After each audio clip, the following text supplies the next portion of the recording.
అధ్యక్ష, ధన్యవాదాలు అధ్యక్ష, మాట్లాడే అవకాశం ఇచ్చినందుకు. అధ్యక్ష, ఈరోజు 3-4 సబ్జెక్టులు ఇచ్చిండ్రు, కానీ ఇప్పుడు సమయం తక్కువ ఉందని చెప్పేసి చాలామంది సభ్యులు కూడా మాట్లాడుతూ ఉన్నారు కాబట్టి ఎక్కువ సమయం ఏం తీసుకున్నాను అధ్యక్ష.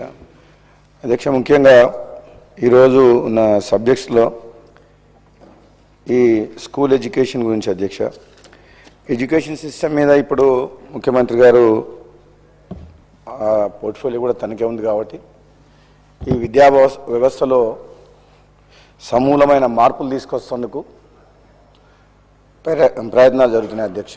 అందులో భాగంగానే ఈ మధ్యనే ఫస్ట్ క్లాస్ నుంచి 12th క్లాస్ వరకు ఒకే ప్రాంగణంలో, గతంలో primary, upper primary, high school అని 3 రకాలుగా మన విద్యావస్థలో గ్రామాల్లో మనం చిన్నప్పటి నుంచి చూస్తున్నాం అధ్యక్ష. అవన్నీ ఒకే చోట తీసుకొచ్చి తెలంగాణ పబ్లిక్ స్కూల్స్ అని ప్రతి నియోజకవర్గానికి ఒకటి అని అంటున్నా అధ్యక్ష. అది విన్నా, నేను పేపర్లో చదివినా. కానీ నాకు తెలిసినంత వరకు నియోజకవర్గానికి కాకుండా అటువంటి తెలంగాణ పబ్లిక్ స్కూల్ని ప్రతి మండల కేంద్రంలో ఒకటి ఏర్పాటు చేస్తే మొత్తం తెలంగాణ వ్యాప్తంగా ఈరోజు మెజారిటీ గవర్నమెంట్ స్కూళ్ళల్లో కంటే ఎక్కువ ప్రైవేట్ స్కూళ్ళలోనే విద్యార్థులు చదువుకుంటారు అధ్యక్ష. అందుకు సంబంధించిన కొన్ని నెంబర్స్ కూడా నా దగ్గర ఉన్నాయి అధ్యక్ష. ఓవరాల్గా ఈరోజు మన స్టేట్లో 68,72,450 మంది స్కూల్ స్టూడెంట్స్ ఉంటే 39,792 ప్రభుత్వ ప్రైవేట్ పాఠశాలలో చదువుతున్నారు అధ్యక్ష. అందులో 24,222 స్కూళ్ళల్లో 16,80,623 మంది స్టూడెంట్స్ గవర్నమెంట్ స్కూల్లో చదువుతున్నారు అధ్యక్ష. అందులో సగం కంటే తక్కువ 11,832 ప్రైవేట్ స్కూళ్ళల్లో 43,58,360 మంది స్టూడెంట్స్ చదువుతున్నారు అధ్యక్ష. అంటే ఈ రాను ఏమవుతుందంటే గత కొంతకాలంగా అధ్యక్ష గవర్నమెంట్ స్కూల్కి పోతందుకు ఎవరు కూడా ఇంట్రెస్ట్ చూపిస్తలేదు. దానికి అనేక కారణాలు ఉన్నాయి అధ్యక్ష. సరి అయిన మౌలిక వసతులు లేకపోవడం, స్టాఫ్ కానీ, ఫర్నిచర్ కానీ, ఎన్నో రకాల మినిమం ఫెసిలిటీస్ కూడా గవర్నమెంట్ స్కూళ్ళల్లో లేవు అధ్యక్ష. మరి ఎక్కడ ఏం జరుగుతుందో పొరపాటు.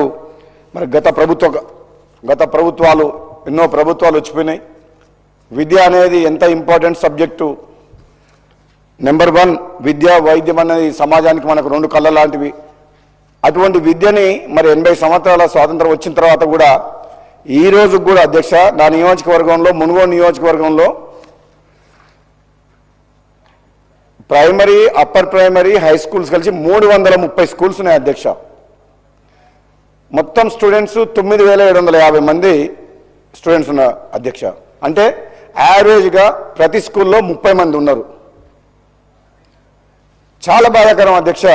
ఇప్పుడు కూడా మన తెలంగాణ వచ్చిన తర్వాత కూడా మిగులు బడ్జెట్ తోటి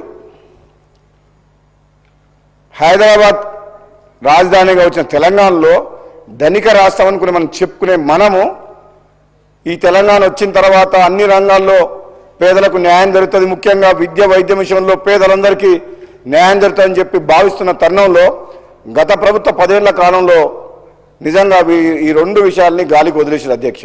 అందులో ముఖ్యంగా చెప్పాలంటే అధ్యక్ష, ఈరోజు మన పల్లెల్లో, మన స్కూళ్ళల్లో, ఇప్పుడు కూడా మనం చిన్నప్పుడు చదువుకున్న స్కూళ్ళల్లో క్లాస్ రూమ్స్ కానీ, ఫర్నిచర్ కానీ, కాంపౌండ్ వాల్ కానీ, ప్లే గ్రౌండ్ కానీ, బాలికలకు టాయిలెట్స్ కూడా లేవు అధ్యక్ష. ఒక్కొక్క టీచర్ ఉన్న స్కూల్స్ సింగిల్ టీచర్ విధానం ఉంది అధ్యక్ష. ఒకటే టీచర్ ఉంటాడు ఫస్ట్ క్లాస్ నుంచి 5th క్లాస్ కాదు. నాకు ఇంతవరకు అర్థం కాలే. అక్కడ 100 మంది స్టూడెంట్స్ ఉంటారు, ఒకటే టీచర్ అధ్యక్ష. ఒకటే టీచరు ఆ స్కూల్ మొత్తం రన్ చేస్తారు అధ్యక్ష. నేను ప్రభుత్వానికి మీ ద్వారా ముఖ్యమంత్రి గారికి నా విజ్ఞప్తి ఏంటంటే అధ్యక్ష, ఈ సింగిల్ టీచర్ ఉన్న ప్రైమరీ స్కూల్స్ని ప్రీ స్కూల్స్గా కన్వర్ట్ చేయాలి అధ్యక్ష. ప్రీ స్కూల్గా కన్వర్ట్ చేస్తే నర్సరీ, ఎల్కేజీ, యూకేజీ వరకు ఆ స్కూళ్ళు అప్పుడున్న ఇన్ఫ్రాస్ట్రక్చర్ సరిపోద్ది అధ్యక్ష. రిమైనింగ్ ఇప్పుడు మనం ఏదైతే అనుకుంటున్నామో ప్రభుత్వం ఆలోచిస్తుందో సరౌండింగ్లో నియరెస్ట్లో మేజర్ విలేజ్లో ఎక్కడైతే క్లస్టర్ స్కూల్గా ఏర్పాటు చేసి 1వ తరగతి నుంచి 12వ తరగతి వరకు ఇంటర్మీడియట్ విధానం తీసేసి 11th, 12th క్లాస్ పెడతా అంటారు. కాబట్టి అది చాలా మంచి ఆలోచన. ముఖ్యమంత్రి గారు విద్యాశాఖ మంత్రిగా ఉన్నారు కాబట్టి ఆ పోర్ట్ఫోలియో నిర్వహిస్తున్నారు కాబట్టి దాన్ని కూడా సమూలమైన మార్పులు తీసుకురావాలని చెప్పి తెలంగాణ విద్యారంగంలో ఆ తెలంగాణ పబ్లిక్ స్కూల్లో ప్రతి మండల కేంద్రంలో ఒకటి మామూలుగానైతే ఇప్పుడున్న పరిస్థితుల్లో అధ్యక్ష ఈ లెక్కల ప్రకారం చూస్తే గవర్నమెంట్ స్కూల్స్ కానీ కాలేజీలు కానీ కంటే ఎక్కువ ప్రైవేట్ దగ్గరనే ఎక్కువ స్ట్రెంత్ ఉంది అధ్యక్ష. అంటే దాన్ని బట్టి అర్థమవుతుంది అధ్యక్ష, మనం సమాజంలో 75% మధ్యతరగతి పేదవాళ్ళు ఉంటారు అధ్యక్ష. వాళ్లకు విద్య, వైద్యం అందించాల్సిన బాధ్యత మన ప్రభుత్వం మీద ఉంది. కానీ ఈరోజు రివర్స్ ఉంది అధ్యక్ష. 75% పీపుల్ ప్రైవేట్ స్కూళ్ళలోకి పోతుండ్రు, ప్రైవేట్ కాలేజీలకు పోతున్నారు. 25% మాత్రమే గవర్నమెంట్ స్కూళ్ళల్లో, గవర్నమెంట్ కాలేజీలో చదువుతుండ్రు. వైద్య రంగంలో కూడా అంతే ఉంది అధ్యక్ష. కాబట్టి దీన్ని ప్రభుత్వం సీరియస్గా తీసుకొని తెలంగాణ పబ్లిక్ స్కూల్స్ని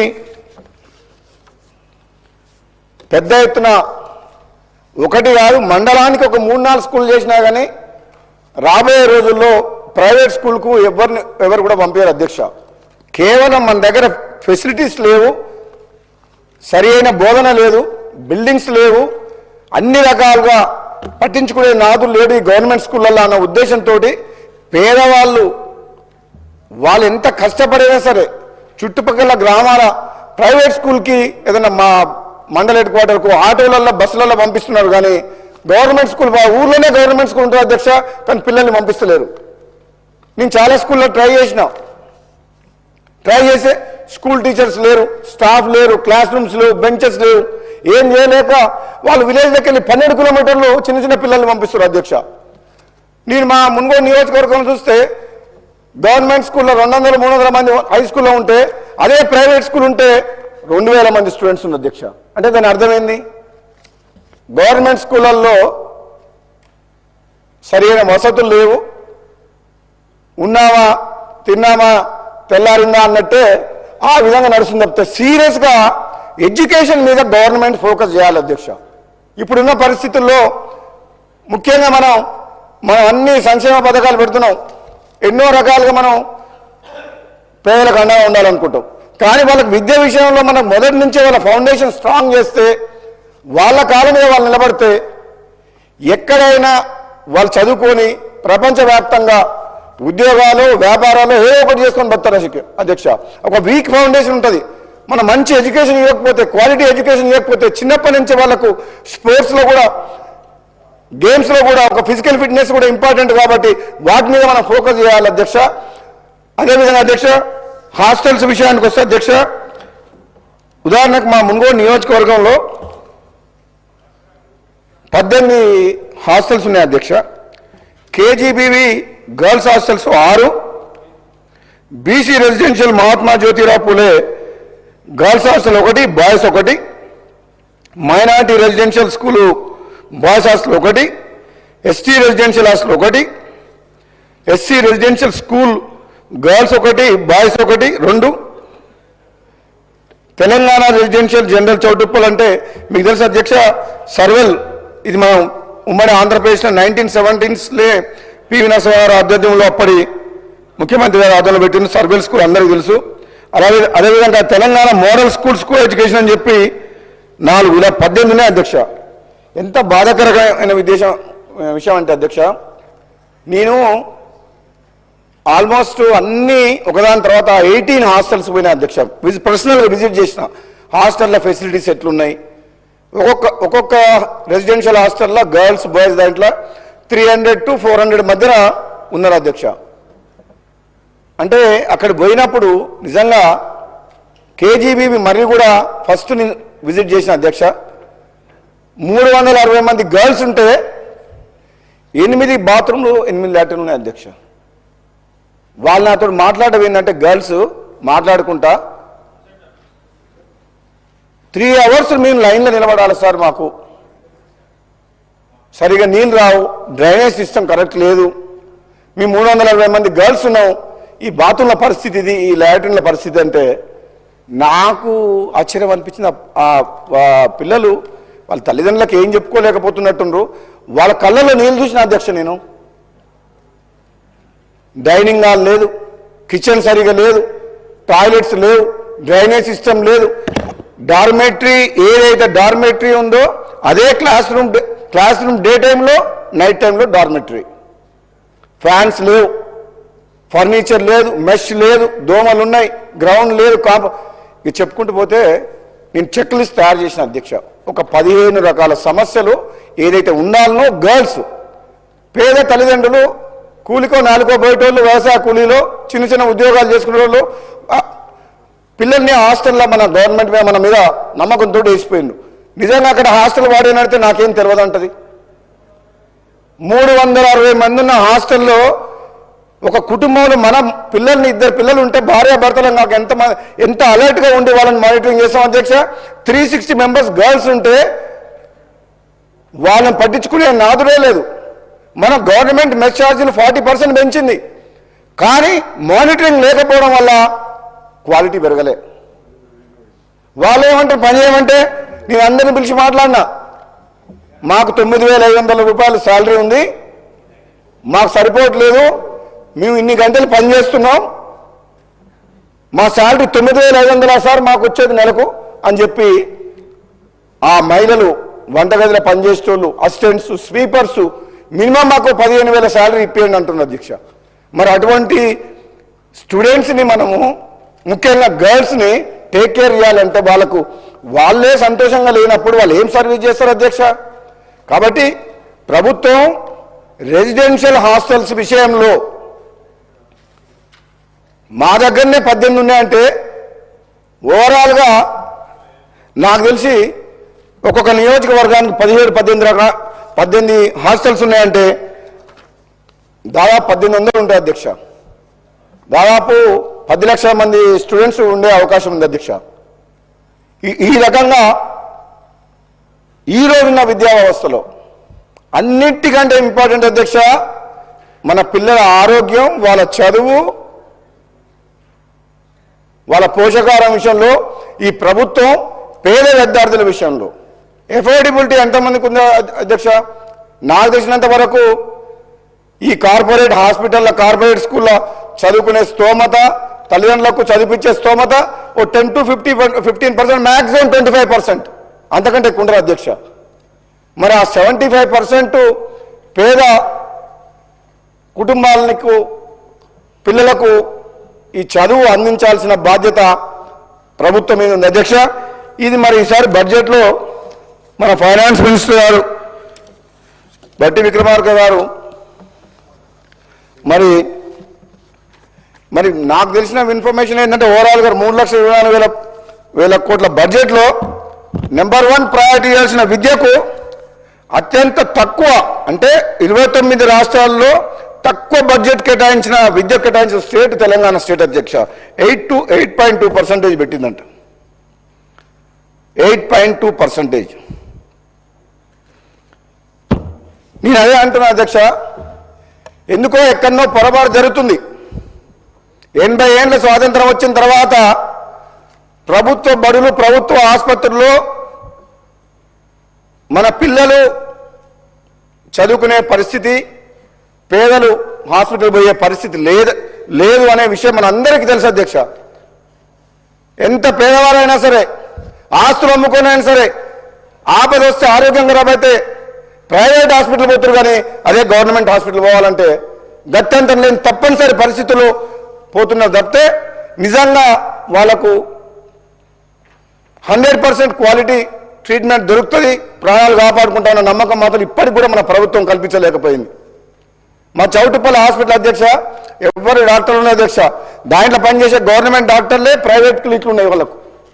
ఇక్కడికి వచ్చిన వాళ్ళకు వాళ్ళు చెప్తారు ఇక్కడ మంచిగా కాదు, ఏం లేదు, ఏం స్కానింగ్ కాదు, మీరు అక్కడ పోరని చెప్తారు.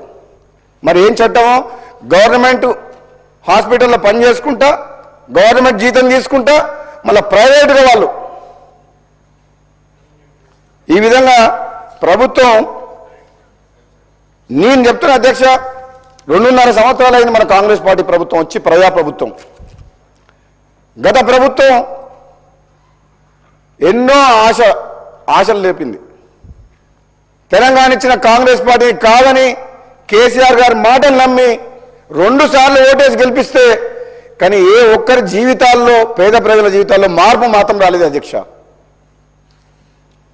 కాంట్రాక్టర్ల కోసం డిజైన్ చేసి, వాళ్ళు చెప్పిన డిజైన్ల ప్రకారం, వాళ్ళు చెప్పిన ప్రాజెక్టులు అప్పులు తీసుకొచ్చి రాష్ట్రాన్ని అప్పులపాలు చేశారు. కానీ పేదవాళ్ళ విషయంలో మాత్రం, నిజంగా గ్రాస్ రూట్ లెవెల్లో ఉన్న పేదవాళ్ళకు మాత్రం తెలంగాణ రాష్ట్రం వచ్చిన తర్వాత వాళ్ళ ఆశలు నెరవేరలేదు, వాళ్ళ కష్టాలు పోలేదు అధ్యక్ష.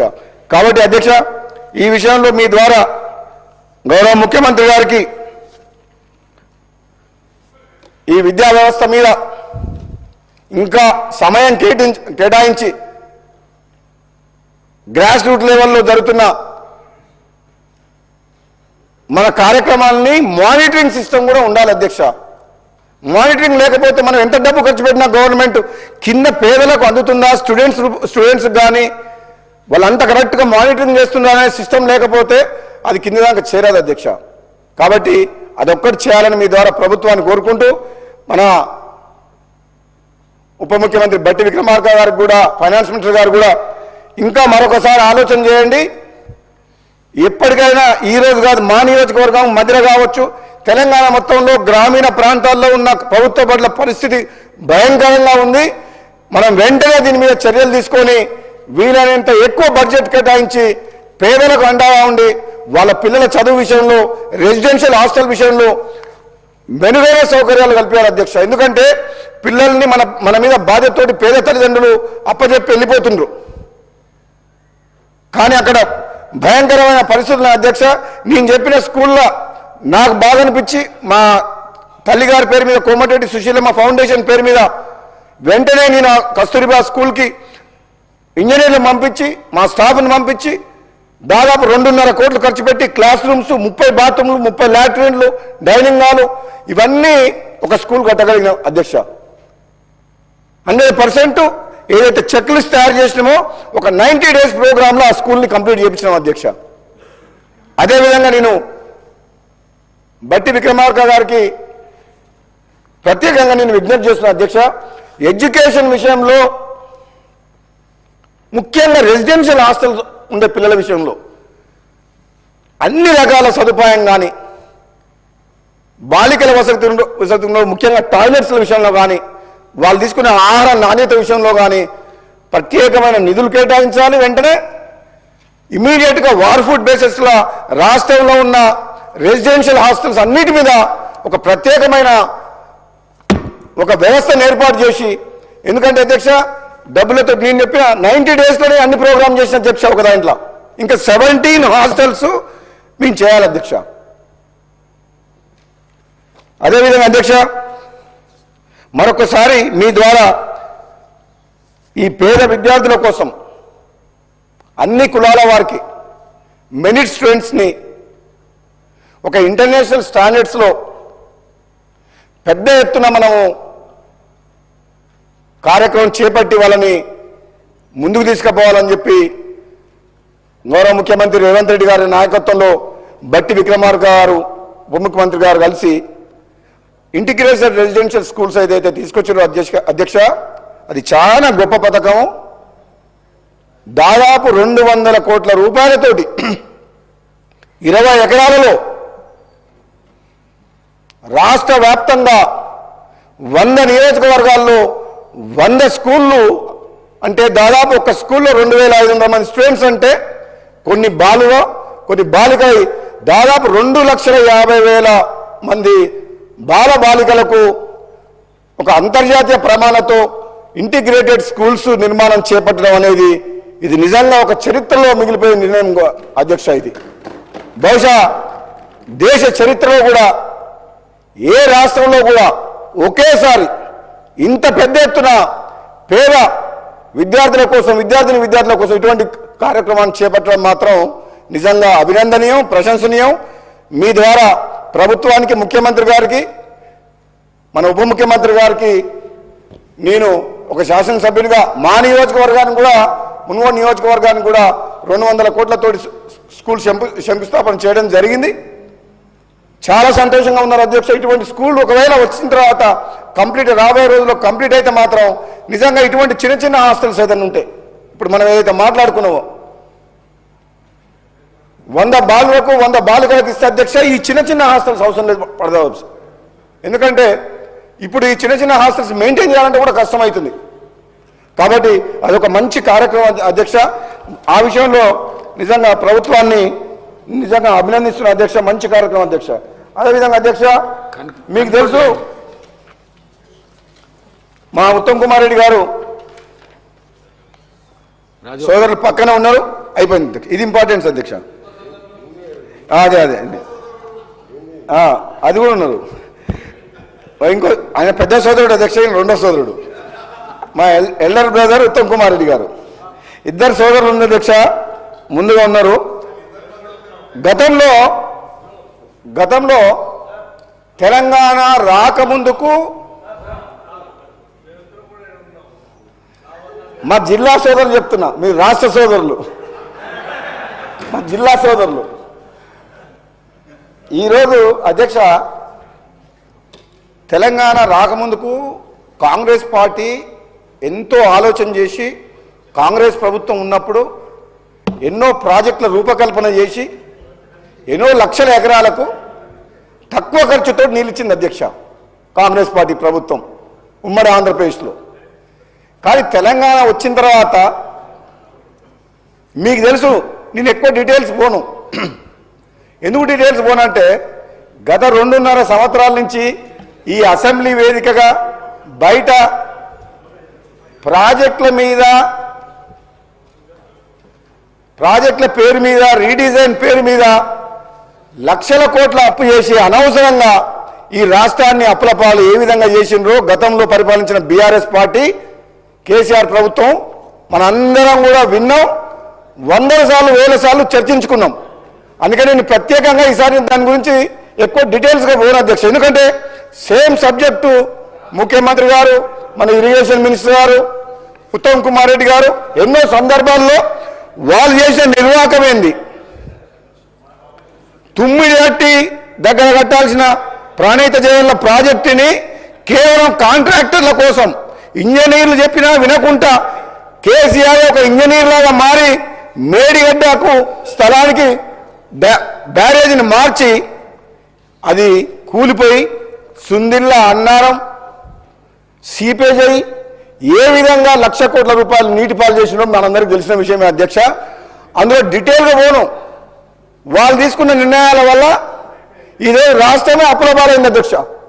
కానీ నేనేమంటున్నా, ఈ 1,87,000 కోట్ల రూపాయలు 10 ఏళ్ళలో ఖర్చు పెట్టి మనకేమన్నా సాగునీరు ఇచ్చిండ్రా? పోనీ పాలమూరు రంగారెడ్డి కాళేశ్వరము ఇంకో ప్రాజెక్ట్ ద్వారా అంటే 1 ఎకరానికి సాగునీరు అందలేదు అధ్యక్ష. మీకు ఒక ప్రత్యేకంగా ఒక ఇంపార్టెంట్ ఏం చెప్తున్నా అంటే, ఉదాహరణకు మా మునుగోడు నియోజకవర్గం దేవరకొండ నియోజకవర్గానికి సంబంధించిన డిండి లిఫ్ట్ ఇరిగేషన్ స్కీమ్ అధ్యక్ష, అది పాలమూరు రంగారెడ్డి లిఫ్ట్ ఇరిగేషన్ స్కీమ్లో ఇంటర్నల్గా భాగంగా 0.5 టీఎంసీ తోటి 60 రోజుల్లో 30 టీఎంసీలు తీసుకొచ్చి దేవరకొండ మునుగోడు నియోజకవర్గం, ముఖ్యంగా మునుగోడు నియోజకవర్గం అత్యంత ఫ్లోరైడ్ ఉన్న ప్రాంతం ఈ ప్రపంచంలో గ్లోబ్లో 4 లక్షల ఎకరాలకు సాగునీరు అందిస్తేందుకు ఆ డిండి లిఫ్ట్ ఇరిగేషన్ స్కీమ్ ప్రాజెక్ట్ తీసుకొచ్చారు అధ్యక్ష.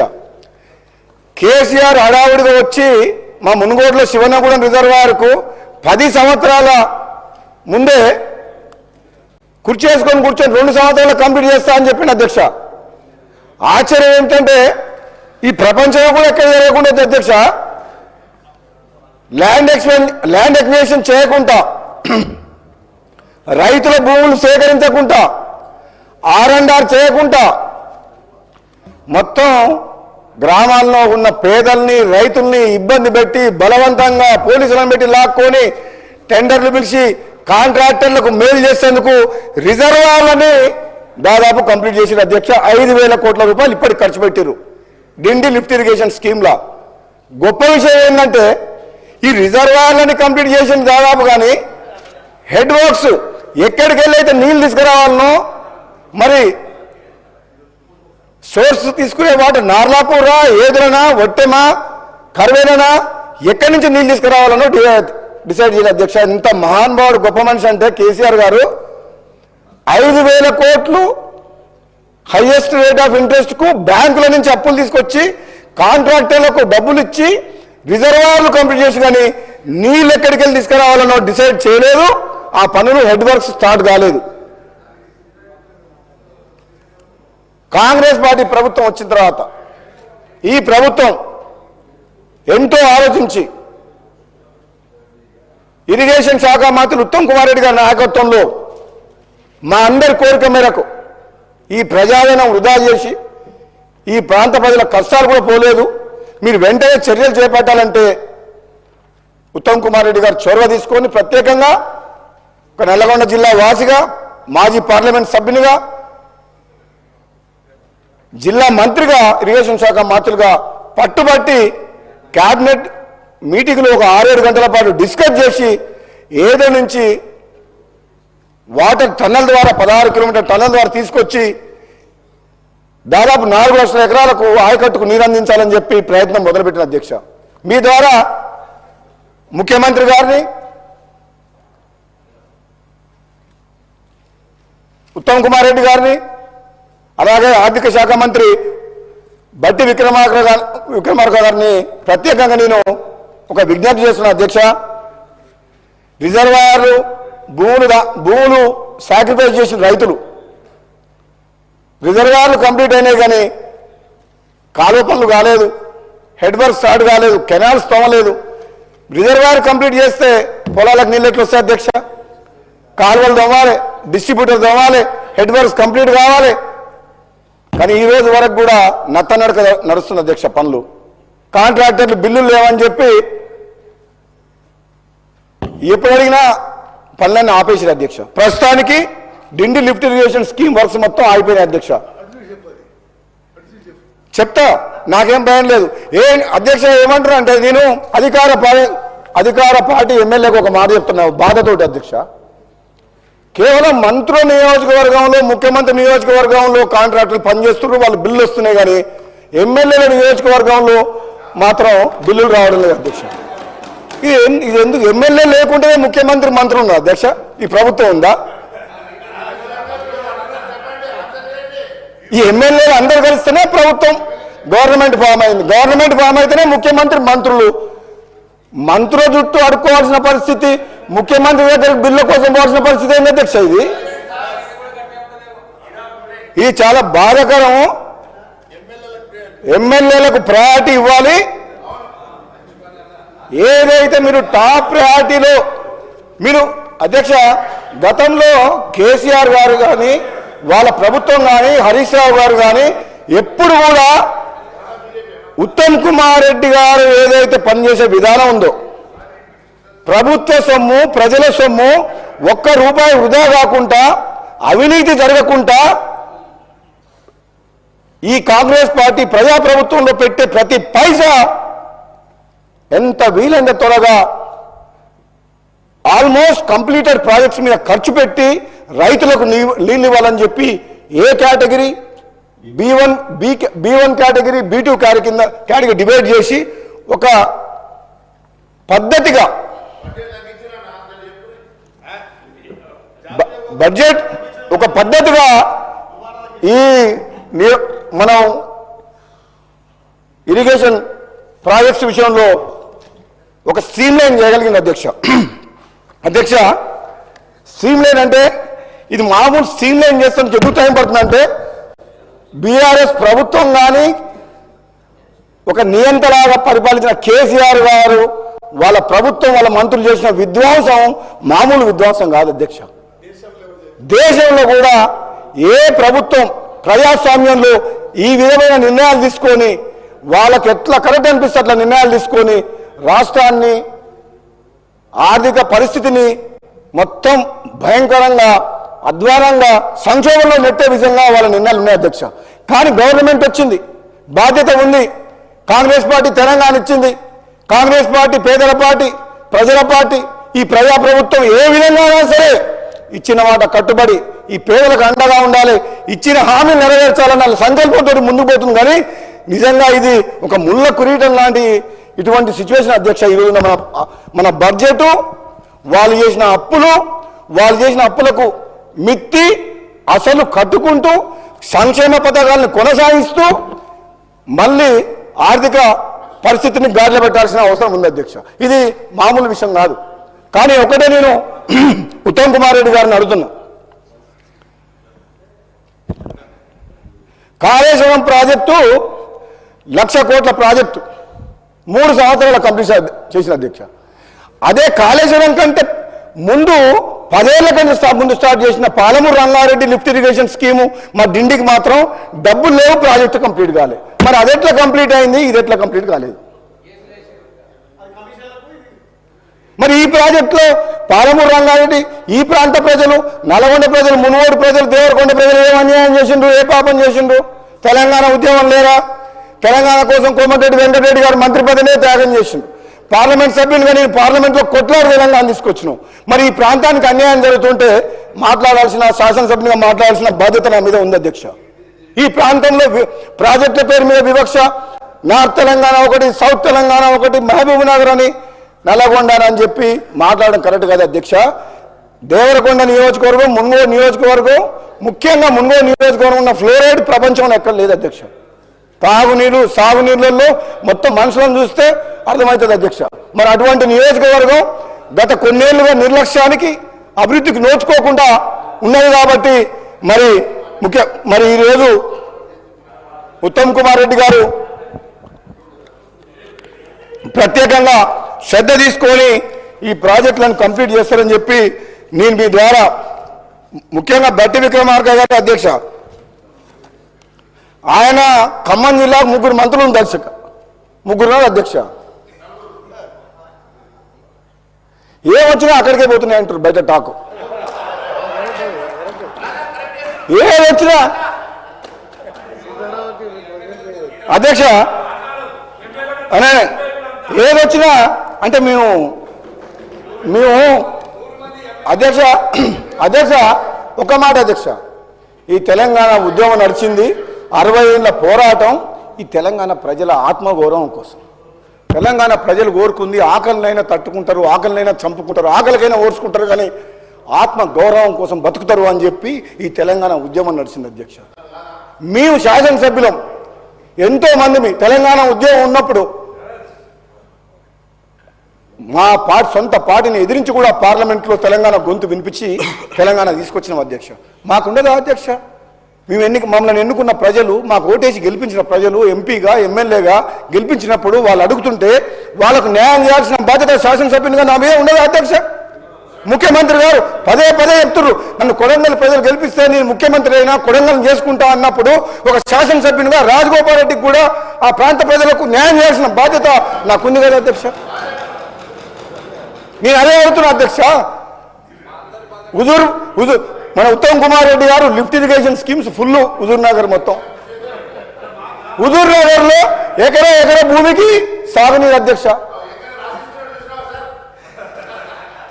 హుజూర్ నగర్ లో ఎకరానికి చిన్న లిఫ్ట్లు 5,000 ఎకరాలంటే ఒక లిఫ్ట్ పెడతారు అధ్యక్ష. మాకు లిఫ్ట్ లేదు, కాలువ లేదు, రిజర్వాయర్ లేదు, చెరువు లేదు, కుంట లేదు. ఏమనాలి అధ్యక్ష? మేము మునుగోడు నియోజకవర్గ ప్రజలు నన్ను ఎన్నుకున్న ప్రజలకు ఏం చెప్పాలి అధ్యక్ష? మాట్లాడే చేత కాదా నాకు? లేదంటే నేను ఏమన్నా ప్రలోభాలకు లొంగే వ్యక్తినా? ఎవరన్నా బెదిరిస్తే భయపడే వ్యక్తినా? దేనికి భయపడని వ్యక్తిని, ప్రలోభాలకు లొంగని వ్యక్తిని మన ప్రభుత్వం ఉండి శాసనసభ్యునిగా నా ప్రాంతానికి అన్యాయం జరుగుతుంటే నేను మాట్లాడకుండా ఉండడం నేరం అధ్యక్ష.